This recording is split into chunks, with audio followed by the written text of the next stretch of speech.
says, baby, can we take 20,000 to do whatever, I'm not like, Maliam. Inside. Yeah, that's good. Yeah. That's good. You worked on your heart. I'm so proud of you. Because it was not like this. I know. Guys, like God has done a work. He has done a work.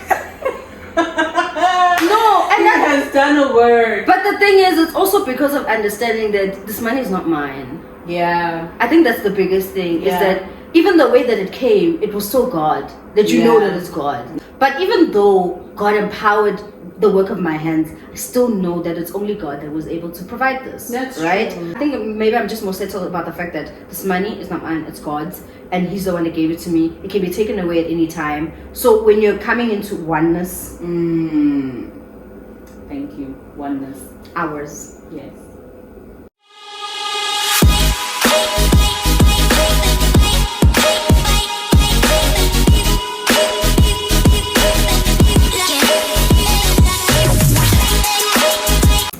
Hey guys, welcome back to my YouTube channel. It's part 2 today of a word, and today we are going to be talking about perspectives from the single girl looking into marriage. So you know I had to get experts. I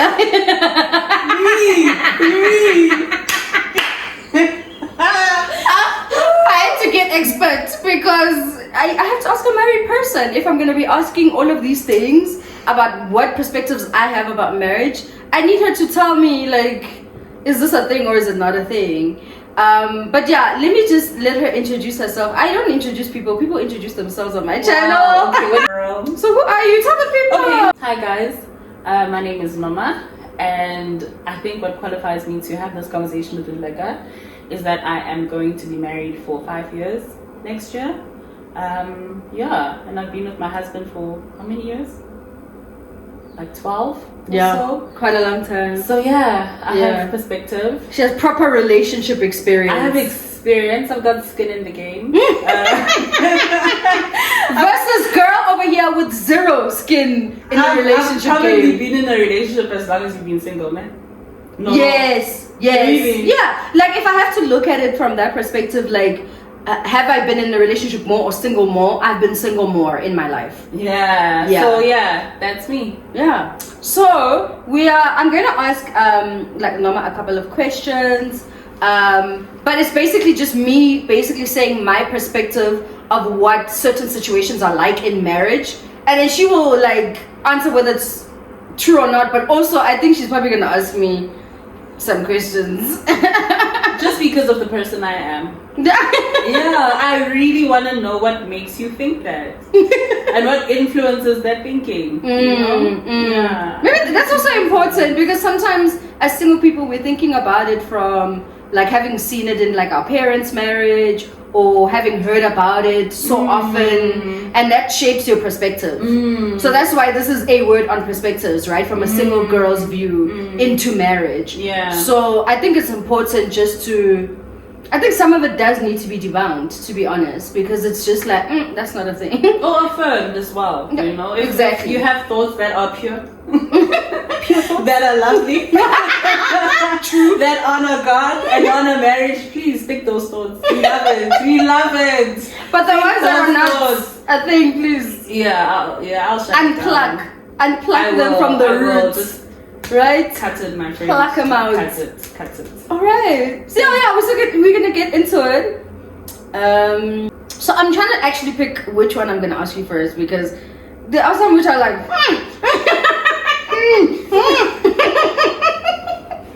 so that's why I'm just like I don't know. Okay, so let me ask like a one that is in society. It's like a bit of a big one, you know. Yeah. Even in the Christian space, bit of a big one. And Noma and I are both believers. Yeah. That's another thing. Saved and sanctified. Jesus Christ is my Holy Lord Ghost and Savior. filled. Yeah. Amen. So the first one is about the aspect of provision, right? Yeah. In a relationship. Okay, girl. Okay, let's go. Let's rock. Let's go. So it's like when you're married, right? And your man earns more than you, right? There's that thing that he must provide as a standard, right? Yeah. And then, but I also feel like it's a double standard, because if a woman earns more, it's like, is it still the same expectation, right? That if woman is on 50K, man is on 20K, who is the provider here? And like people then shift it or change it, that she can't be the provider, the man must still do that thing. So I think for me, the perspective that I have is that a man provides either way, but you see, it's like and it's always like financial in the mind, like in the mind it's like a man must provide, right? But also, that's not something that's biblical. It's not in the word that says a man must provide. There's no verse that says a man must provide. So and can we look at it in both perspectives, like from a woman and a man? Who's providing here, basically?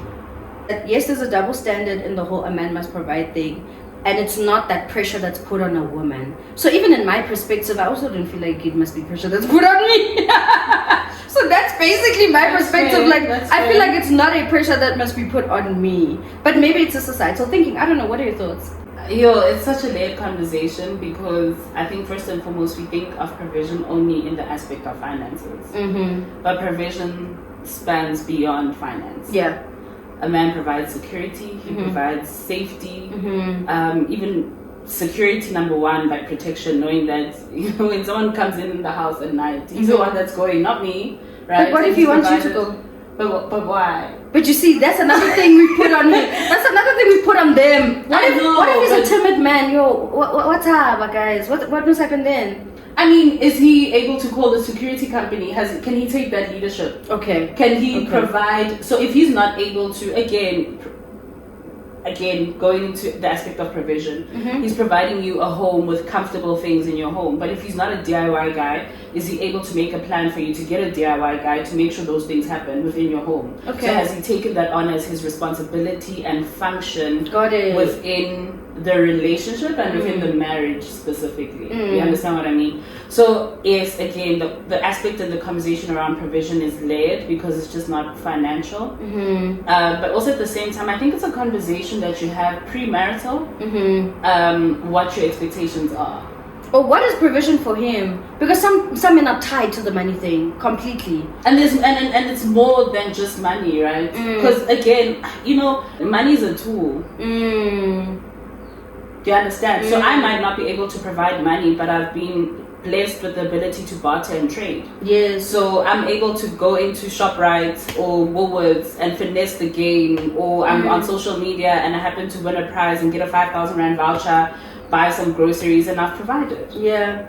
Do you understand what I mean? Yeah. So it has to be more. I think your intention needs to also be different, because you know that, this is what I'm bringing to the fore, if I can put it that way. Yes. But I don't think it's fair to put any undue pressure on anyone to be the person that is providing, and to say that the man must provide like that, when it hasn't been a discussion that both of you have collectively agreed upon. Got it. Are deciding that in the context of our marriage and our home, this is what provision number one looks like for us. Got it. Yes. But also, how does that provision happen? But it's also not provision that's based on him as a person. Our provision comes from God. Yes. You understand what I mean? So the ability to provide could be given to me as the wife, and also given to him as the husband. Yeah. And it also is seasonal. Marriage is seasonal. Yeah. Relationships are seasonal. It's just like your life is. Exactly. In the last 5 years, did you have the money you have now? Maybe no. not. You understand what I mean? Yes. You understand and anyone can lose their job. Exactly. Anyone. Exactly. And post-COVID, I think it's very important and I think maybe a lot of couples and people in marriages have seen that. Yeah. You understand? It's been a very present struggle, but also the legislation in this country favors women. Yeah. So there'll come a time when your wife probably earns way more than you do. Yeah. Just because policies have been put in place to make sure that your wife is developed, she grows, she becomes a leader, and she has that money. Yeah. Do you understand what I mean? Yeah. So because it's the and I also think this is like a side note really, but it's really due to how society is right now, even in this country, around single women being parents, right? And not having a man to help So now it's like they are actually essentially the head of the home, largely in this country. Exactly. And that's why women have to be empowered, essentially, to earn more money. But now you are that woman who has been empowered. You're coming into a marriage with a man that is not as empowered. And it's not to say that men don't have opportunities, because, you know, in the hierarchy of importance, it's white men, white women, black men, black women. Yeah. We are very aware of how it works. We're at the bottom of the food chain, and they probably have more access, more opportunity. People trust them more to be able to do the work that we have to, like, work 3 times, 10 times as hard to just show up, you know. However, again, it's different in every single marriage. You know? So you and your partner, I think, to answer your question, it needs to be a conversation, my friend. It needs to be a meeting of minds, but also one that you come back to regularly. It's not 10 years ago when you said you provide, 5 years into the marriage, things are not the same. So am I feeling like you have broken the marriage contract? Abandoned your responsibility. You understand what I mean? But life is different now. You know, we came to the marriage, you said you're paying for the bond and the car and the house, but food is expensive. You know? And now I'm stuck paid like 15K for groceries, and our bond is like, what, still the same. 5,000. Cars like $2,000 because you paid it off before we got married, and you're a good steward, and you know what I mean? Like, and now here I am stuck feeling resentful. But it's the agreement that I made. It's the checking in. But my husband earns more money, and he's got the ability to do that. So why aren't you giving more? Sure. You know? So I gotta check in all the time, Constantly. You mentioned something, sorry, it's still on this particular question, but you mentioned something about a man, you know, where it's not necessarily related to money, his provision, but it's more around he's so good with the kids. And he even like almost spends more time with them because he's the one that wants to bath them. He's the one that wants to, you know, because you maybe work like long 12-hour days, right? So he's just like, I got this part, you know. So it's not necessarily related to money, but you do maybe find some guys who don't want any responsibility other than the financial one, but they still can't level up to that level. Exactly. Exactly. And then there's still this feeling of like resentment and this bitterness, and that's why people say money can't buy happiness. You understand what I mean? Because money won't pay for his presence as a father. And as a father, you require him to provide you with that security. Do you understand? It's so nice to come home and, like, you know, my daughters dance and they see their dad walk through the door. Oh man, that's it's just like, oh my gosh, my dad. You understand what I mean? Like, and my baby calls her, she says, no, I'm Papa's baby. Oh wow. You understand? She knows she's got a dad.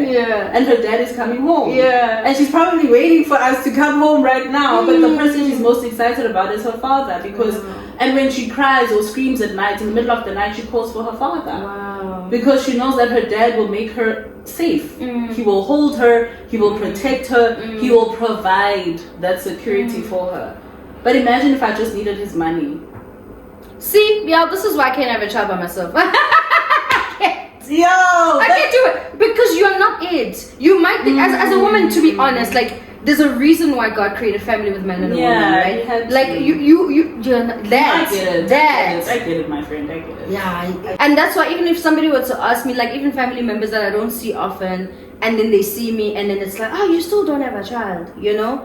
And the thing is, it's like, I don't just want it with anyone, number one, and I don't want to do it alone. Because people keep saying, you know, when you have a child, you're doing it for you, it's not even for the man, right? Because he can leave you any second, and that child will still be yours. That's a notion. That's a hard one. Yeah. But also, you know, we make the assumption in thinking, but again, this goes back into who the partner you actually choose, because you can still be married and raise the child alone. Even though he's in the house every day. Exactly. Right? But you have maybe in your agreement, you've compartmentalized his provision to money. So he doesn't expect to be there for anything more because I've done my part. And maybe in the environment or his background, which informs a lot of the ways we act and react in marriage, it's formed by all of that. Yeah. You understand what I mean? So he saw his dad going to work, earning money. His mom was at home. His mom held it down, whether she had another job or not, but that was his context, and his dad provided. And he thinks, okay, if I can provide a little bit more than what my dad did, I can give them a more comfortable life, and that should be okay. Yeah. And it's not his fault. And then the woman is touched inside. Like, do you understand what I mean? I want a father for my children. Do you understand what I mean? Yeah. But have you guys had that conversation? Was there a meeting of minds before you got married that this is what we wanted? Yeah. And this is what it would be like? Yeah. Yeah. Okay, let's move on to the next question. I feel like we spent so much time. We did. On the first one. Take what you need, girl. Yeah. I don't know whether the others might be shorter, but the next perspective that I have about married people is that when you're married, the fights are many. Even if they're resolved in a healthy way, but they're many. You know, that's a challenging one for me.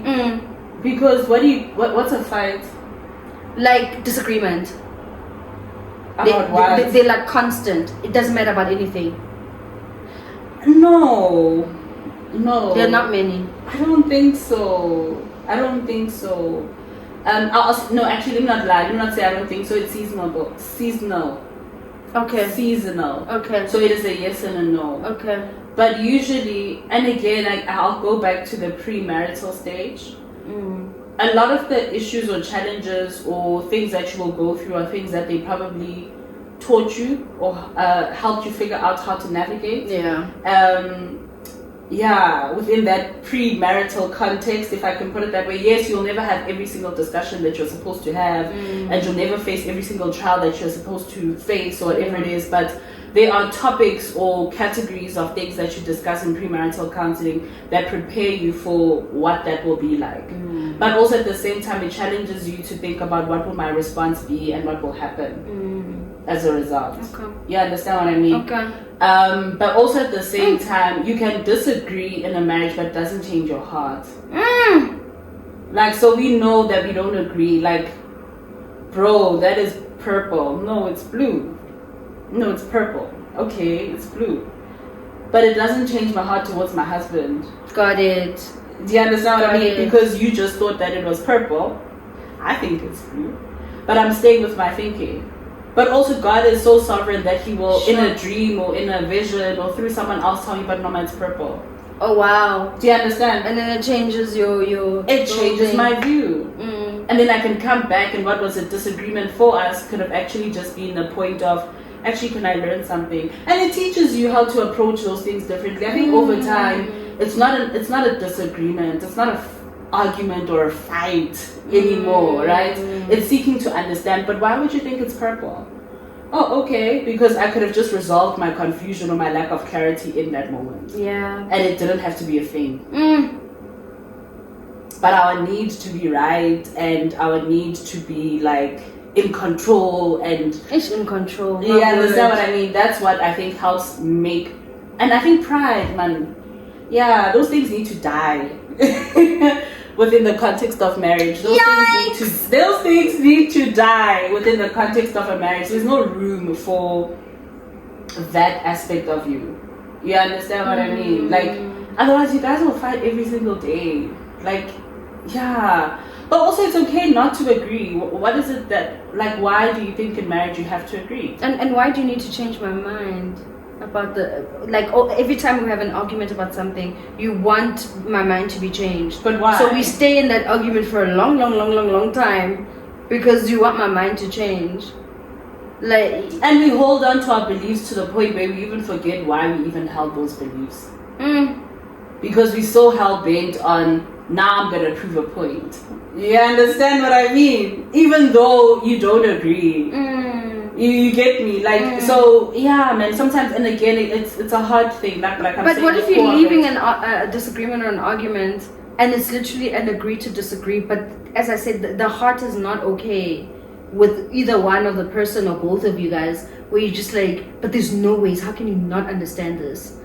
How can he just, how? It's no. Do you understand what I mean? Where you're just so hell-bent, as you said, on, there's no ways, he has to see this from my perspective. And he sees it from your perspective, and then what? No, then you want him to agree with the perspective that you have. Agreed, and then? Yeah, then you feel better. Your ego feels better.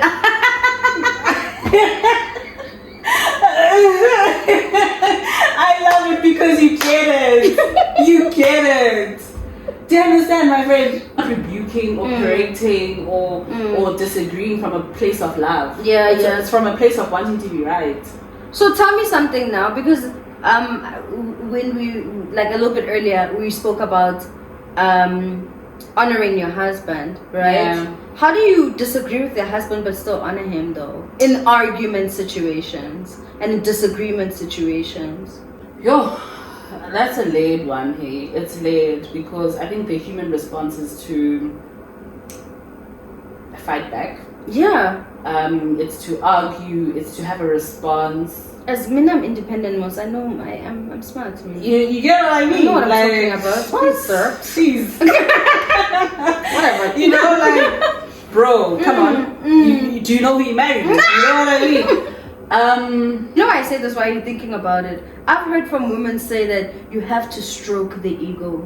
You can't like hurt him. Do you understand what I mean? So now I feel like as a woman maybe who's outspoken, he married an outspoken woman, you would feel stifled, like you can't be yourself in the marriage, because you know that in this argument, if I say, you know, uzoba, head guy, and then it's gonna feel as if I did not honor my husband, you know, because of like that aspect. That's what I'm saying. Like, is it true that you have to like stroke his ego, be careful, be tactful with your words, like all of those things? There's moments, but also he knows who he married.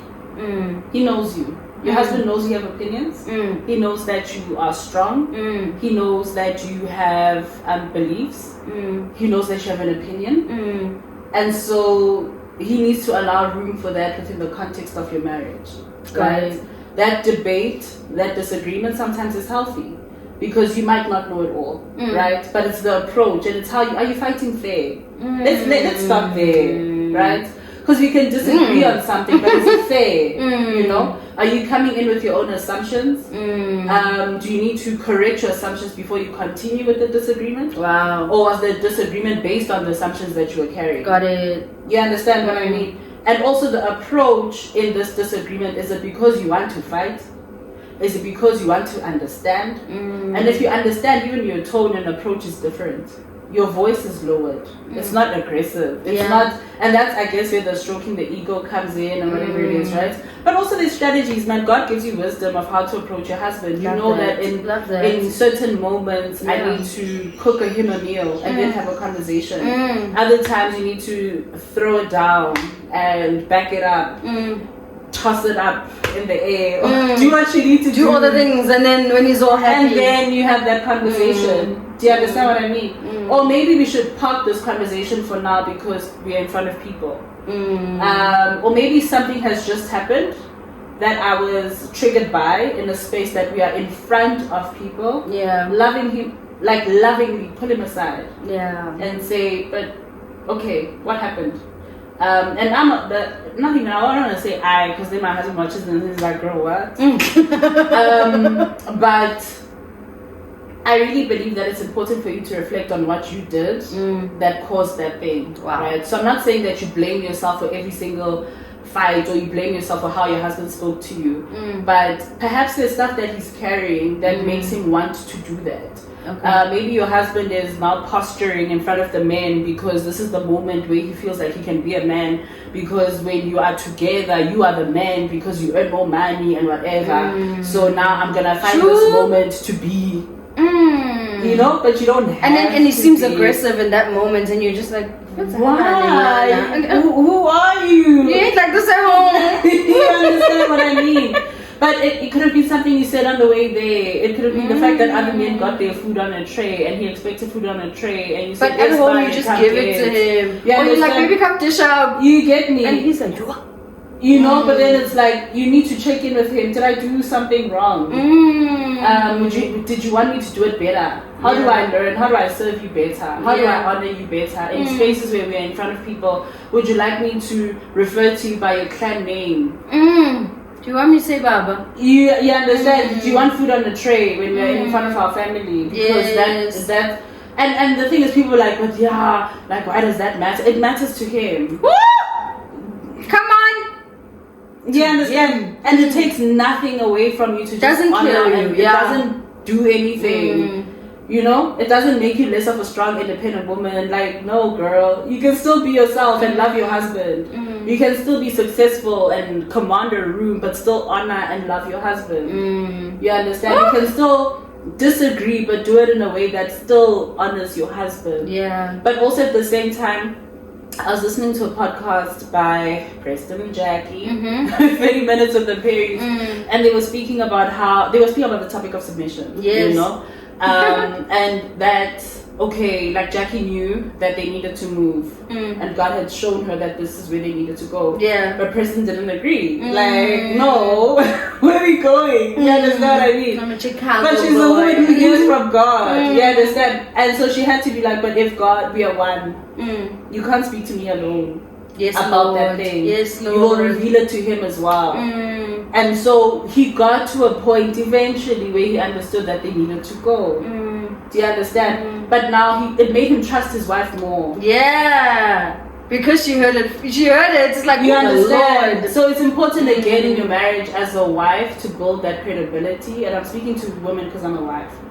Build that credibility, you know, but trust God enough that if God can, you know, work on me and change me and teach me and rebuke me, God is also able to do that for my husband, whether he shows it to me or not. That's a different thing, right? But the fact that he has done that, you know, should count for something. Sorry guys, we're getting load shedding just now. So don't be surprised if the light goes off. So my third question, oh, there's so much wisdom coming out of here. I'm just like, whew. I'm gonna phone you. It's really important to have people. Community, yeah, but also at the same time, it's also really important to just talk to your husband. Yeah, it's not group work. It's not group work, but no. I would still no, call me, but I would hope that by the time you call me, you've had a conversation with your husband. Yeah. Or you are calling me, like, you know, people who call me about marriage issues, they know I'm not going to partake in your complaining about your husband. I'm so sorry, I'm not that friend. I am not that friend. I am not. I'm probably going to be like, but girl. Because you're an advocate of marriage. You're not a come gossip about your husband, how much you don't like him, and then that's where it ends. No. I'm just going to be like, go back to the person that made him and ask him to figure it out for you. When you're married, your man makes the final decisions. But about like your day-to-day lives. Yeah. Where we go, how we spend our holidays, at whose house, whose family, and I can't decide like to do my own thing in marriage, essentially. No, that is not true. Okay. And the reason why I say it's not true is that every single person has been gifted with different things. Yeah. Right? So I've got the gift of organization. So if I say to my husband, this is how we need to organize it, he needs to trust it, and I'll have the final say in organization. You understand what I mean? So no, that is not true. Short answer, it's not a thing. So the final decisions are not. It's not based always, on strengths. Not always. I think it's based on strengths. But when you are at a head, honor your husband. Wow. Yeah. Where we are tensioning the husband's words. Yes. Because I need to. He's the one you've trusted him to lead. Yes. So it's okay. Yeah. But if he's made a mistake in his leadership, it's not for you to rub it in his face and say, I told you so. But also now, the next time that situation comes about, he'll probably seek counsel from you as his wife. So that he doesn't make the mistake. Okay. But that's if he's a man that's teachable and not a man that is prideful. So it's really important who you marry, guys. It's really, really important who you marry. There's also the aspect of control, because I think that's also what you fear when you've been an independent single woman for a very long time, is that someone is going to take all of your decision-making power away from you, right? And sometimes it's like a guy who wants the control. Like, but what's wrong with that? But when I say wants the control, like, I don't want her to feel empowered, my wife. I want to feel like in-daughter, but he doesn't know that he's taking away a lot from her. But why are you marrying people like that, girl? That's what I'm saying. No, but I'm like, but why are we even? But what if that's how he sees marriage, but in dating it's not showing up? But that's a conversation you have. What are your values? What are your thoughts? What are your... Do you understand what I mean? Yeah. But also, it's not just a conversation. You see it in his character. Do you get what I mean? Why are you marrying a man like that, girl?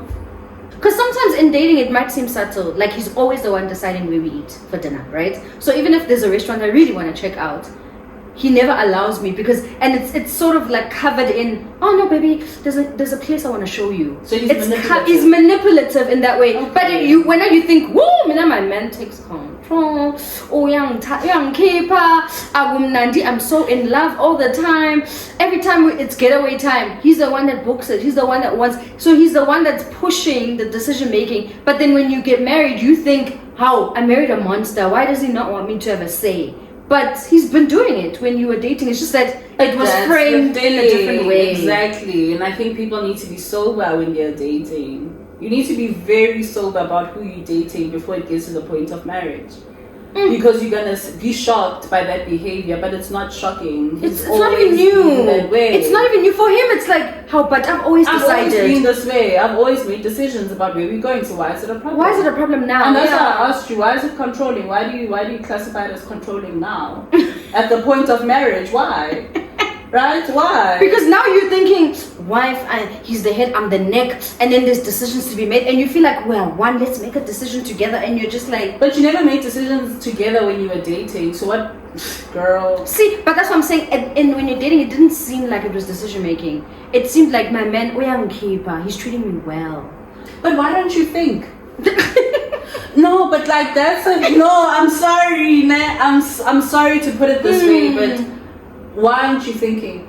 Because you're too in the clouds, too in love. But then you deserve it. But you see, this is helpful now to somebody who's in that situation where I'm sorry, where cloud nine, but you don't see it as there's a problem here, and then there's an abusiveness afterwards. Maybe when you're married, when he slaps you that one time, then because he's been controlling everything, but now that you're fighting back in the decision making, he's like, "Lo, we disrespect." Because when Mas I used to do everything. I used to decide where we're going for holidays. I used to take her everywhere. But now she's busy saying, but baby, I actually want to go to Bali. Wasn't when I Bali. Imagine now his tone is like, since when do you make the decisions? Like, I would be very disappointed in you. Oh yeah, I know. With me, you'd be like, what? Because you know better. So I expect you to do better. You know what I mean? But like, the thing is, you expect me to do better, but I don't know how I'm gonna be when I'm now in love. Because manje, also imagine my experience with men has not been great. I have not had men treat me well, right? And next thing, a guy is treating me every week. Siyapuma, sihamba every quarter we are going on a holiday. He's treating me so well, and he's doing it in like this ndota way, like I've got this, I've got you, you know, kind of thing, like I've got you. But I'm not seeing underlying uguti. But then there's a control in your thing. Singleness or in the context of your relationship, you are praying that you're not seeing things from the flesh, but you're seeing it in the spirit. Yeah. Right? But also at the same time, it's what is motivating my man's decisions. Does he genuinely care about me? Does he genuinely care about my opinions? Is this a partnership or is it a dictatorship? Ooh. Are we just gonna do what you want to do? And some people are okay with that. Yeah. You know, some people are really, really okay with not making a decision. Yeah. If I never had to make a decision in my life, I'll probably be happy. You understand what I mean? Because they've been making decisions all their life. Right? So maybe now it's a time for me someone not to is make. Taking over. You know, and that could be okay, and that can thrive in a marriage when someone is okay with it, right? Yeah. So the last question, I knew this video was gonna be like a little bit long. This is probably already 30 minutes. But the last question is about sex, right? That when you're married, when your man wants to have sex, you need to oblige, right? And maybe I'm even talking about the period when you're on your period, right? Like if he wants it, that he gets it. Yeah. Like that's my perspective that I see on the outside. That mara ifuna oba mila ithole. Like oguli. You're not like sick in bed, come in and come out, but you're okay. But even in points where you don't feel like it. Yo, that's a difficult one.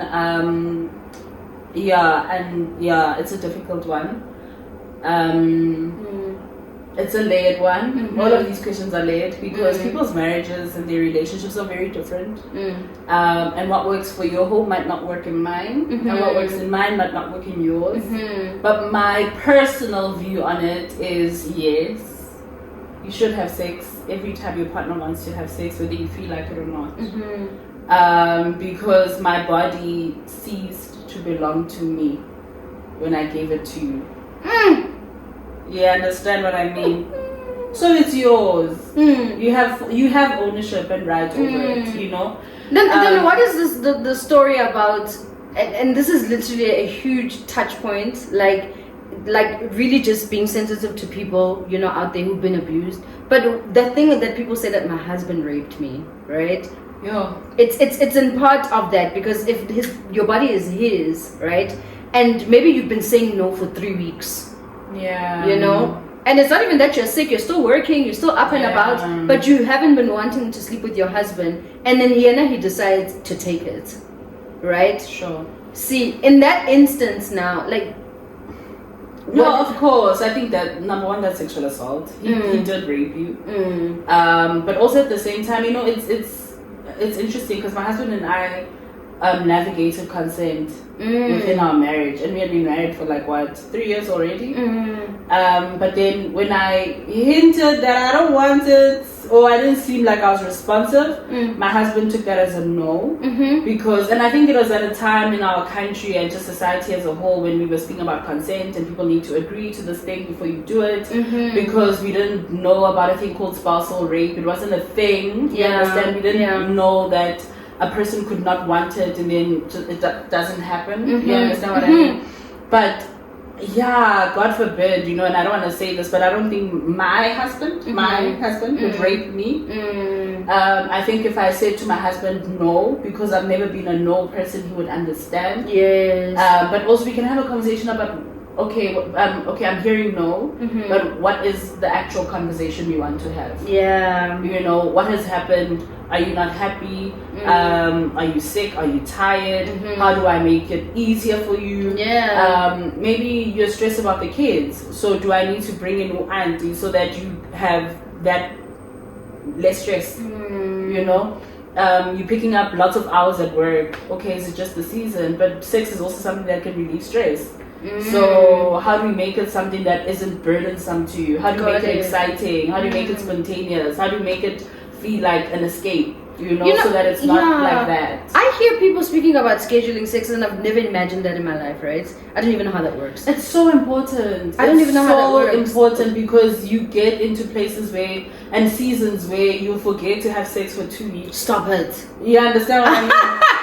And you don't even know, how did I not have sex for 2 weeks? But it's because you just got used to not doing it. Yeah. So you have to train yourself to have sex with your partner every single, not even partner. Is it because of the longevity of the relationship that you get so used to each other that it's not like mukhalela every day? Because you know how it is when you're dating and you're trying to abstain, girl. As a person that drinks water, do you want to drink it every day?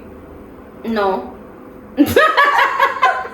So why would you think you'd want to have sex every day? Not every day, but because there's an attraction between us. In my mind, I'm like, okay, you see, maybe that's another perspective. Yeah. Because I'm attracted to you, and I think maybe that's the thing about me, is that I'm not thinking about the longevity of the relationship. That because I see you every day, it doesn't not even mean about seeing you every day. It's seasons, my friend. Like when you first get married, it might be so exciting that you have sex every single day, 365 days a day, a year, in your first year. In your first year. But would you ever know before you get married if your husband would be understanding about going through a season where, let's say, you just had a baby and it literally is 6 months or a year, you're still not okay to have sex? Can that happen? Yes, it does happen. It does happen. I know a lot of married women. I know a lot of women, because I'm in a mom's group, who are afraid to have sex, and they'll be 4 months, 6 months, 10 months, and it's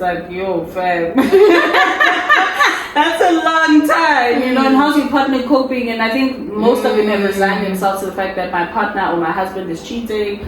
What? Yeah, I know that. Resigned. So sad. They've resigned themselves because they're like, he says he's okay, but I don't believe him. You understand what I mean? But also, I don't know if they really genuinely don't believe their husbands or culture tells them that they can't, so they're ashamed to say, but actually my husband would wait, you know. Because I believe my husband would wait for me, because he understands that it's just the season that I'm currently going through right now, and there will come a time where we can come together, and we'll come together a lot. You understand? And it will be like that dry season never happened, you know. Wow. But it depends on the husband that you have, and if he understands childbirth, if he understands what it's done to you, if he understands the hormones, he's got sympathy and compassion, because it's different.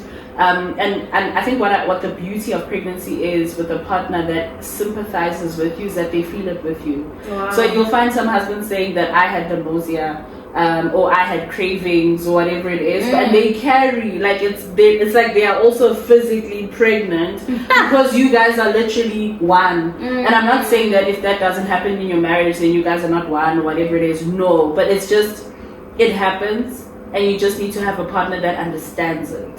You know. Wow. But my friend, you can pray about it if sex is something that you're strongly passionate about. How? I don't know, but I'm strongly passionate about sex. You know what I mean? But it's not something that you'll have every single day, 9 to 5 and whatever. But I think when your husband does desire you, as you would as well, Desire you understand, him. when you desire, you can also rape your husband in that case. Yeah. You understand what I mean? Spousal rape works both ways. Yeah. There's moments when your husband actually doesn't want to have sex. You know? And what do you do about that? Intimacy can be different. In this season when we're not having sex, okay, let's talk more. Let's cuddle. Let's snuggle. Maybe in the season of you just giving birth, how do I serve you more? And within me serving you, I will love you more, and I'll have a greater appreciation for you because you are literally feeding my child. Like you are literally my child's only source of food. You understand? So how do I make it easier for you? Sex is the last thing on your mind. Got it. At that time, because you're thinking about how do I make things easier? How do we? And I guess this is why like children change the dynamic of any marriage and any relationship that you are in. Once they enter, they are very permanent. They don't go away. Yeah. And that's why people schedule sex, because now you've got a kid that's whiling. He sleeps in your room or she sleeps in your room for like the first year and of still their life. whiling, still awake. They can sit up in the cot now and watch you. Like, you understand? Like, we've got the blessing of a home where there's other rooms where you can put a Some kid. people don't. One Some bedroom. people don't. One You understand what I mean? bedroom. And this is just Isimo Sakona. It's just the situation right now. You understand what And I your mean? schedule of sex is now 2 p.m. in the afternoon while it's nap time for that During child. nap time. You understand what I mean? Yeah. Or do you go do it in the car? Or do you have a community around you where your sister, your brother, your friends can like take care of your kid for a little while so that you can connect with your wife? You understand what I mean? And even if it's like once a month connecting, man, like if it's something that you guys require and need and it's important because you have placed that importance and value on sex in your marriage. For some people it's important. It's integral. For me it's important. It's just it's I think it would be important for me knowing my sex drive. Because people's sex drives are different. But I also had a very high sex drive before I got married. While I was in my first year of marriage, I had a very high sex drive as well. And it just changed over time. You grow, my friend. Hormones, children. It's different. Life is happening. Like life is happening. Life is lifing. Life is lifing. Do you understand what I mean? And like when it's time to get up and go, you get up and go. That's why I've got 2 kids under 2. Do you understand what I mean? So it happens. However, life happens as well. So more grace, man. More grace. I mean, I've watched tons of like YouTube videos about marriage, especially from, you know, like a lot of the content I watch is from Pastor Mildred Kingsley Okongo. And I love her teachings on marriage, but I love having it also from married friends. And I don't have a lot of friends who are married, just by the way. Really? I don't have a lot of friends who are married, but I think it helps. Because you guys tell us the truth, and I said this in the video with Knox, that your married friends tell you the truth about marriage, and then it makes you sober about it, right? Yeah. Rather than it being airy fairy dreamy, which is why you said to me that you would frown upon me if I chose a man who was like controlling or manipulative. Yeah. Because you need to think about what's happening here in the relationship. Yeah. But also at the same time, I just want to leave with the note that marriage is good. Oh, marriage is good, marriage is great, and marriage is a gift. And once again, you know what, we can think we have found the perfect partner, but in marriage you hope, you're hopeful, you understand. You are trusting that God, you are keeping my husband, you have sanctified him from head to toe. Like I'm always hopeful. I think good thoughts about my husband. My husband is not my enemy. Like I'm not fighting him. You understand? He's not my adversary. We're fighting against things together. I have become one. I died to self. It's an altar because you go there to die. And so I have died to self so that we can become one family, one unit, you know. So all the perspectives that we have built over time, you know. One thing I can tell you for sure, my husband didn't lie about the person that he is, even today, and the decisions that he's made. In a different season of our lives, he was more present, he was involved. In this season of his life, he thinks about work, he's more like into it. But when we first started dating, it was a value that he held closely to his heart, that you probably not see me because I'm working hard for the kids, and I hated that. Like I despised it, but he never lied to me about who he would be. And so I cannot be surprised when that part of him is coming out. Because it was a belief he held. You understand what I mean? So I knew the man I was marrying. You understand? But also at the same time, I know his heart for me. And I know his heart towards me. And so even if we are not okay in the moments of disagreement, I ask myself, is my husband trying to teach me something?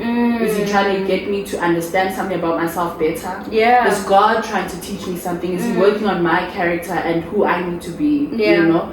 But also at the same time, people's marriages are so different. You know, we can see it from a lens outside looking in, right? But their marriage is their own, and there's no right or wrong way of doing things. You can have an opinion. I have an opinion on how people should be better in their marriages because of what works with me. But because of who they are, it would never work. Okay. Do you understand? So my husband has been blessed and given the pattern of what our marriage will be. Right? God gave it to him. And if he hasn't given him the whole thing, he gives him parts of those things as he keeps going back to God, the one he submitted to say, God, you gave me this wife, you've given me these kids. How do I lead them? What's the vision for our home? As God keeps pouring into him, he pours back into me. You understand what I mean? And mine is to just submit under the vision that he has placed. You know, submission is beautiful, guys. It's beautiful. It's purposeful. Marriage, that's what I'm saying. Marriage is great if you understand its purpose. You are here to reflect the relationship between God and Jesus. Like, you are the bride of Christ, man. We are the church. Like, we are a physical embodiment of that relationship that God wants to have with us. And so you have no choice but to be good. Marriage has no choice but to produce fruit. I think, you know, it's really important to manage expectations, but also people are allowed to change. Don't hold them to that. Don't hold me to who I was 10 years ago, because I'm not that person. Don't hold me to who I was yesterday, because yesterday I hadn't listened to a podcast that changed my heart. But you are hell-bent on who I was 24 hours ago. More grace. Marriage requires grace. You know? My friend, you're a gift. Thanks.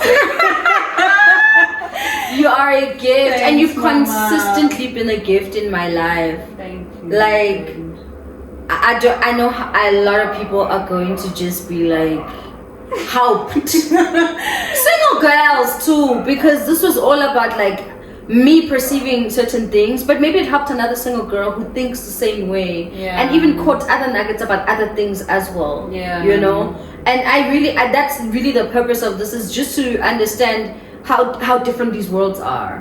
My friend, thank you. Sorry, she keeps saying thank you, but thank you. You're amazing. Thank you so much. Thank you, my friend. Love you, Lulu. Anyway, see you guys on the next video. Don't forget to like, comment and subscribe. Please, guys. Road to how many? What? My goodness, can we just get a girl? What are we? Road to 100. Yes, the road to 100 subscribers. Road to 100, guys. If you get my friend to over 100 subscribers, we'll have like part 2 and 3 and 4 and 5. And the lights went off because I was like, girl, though.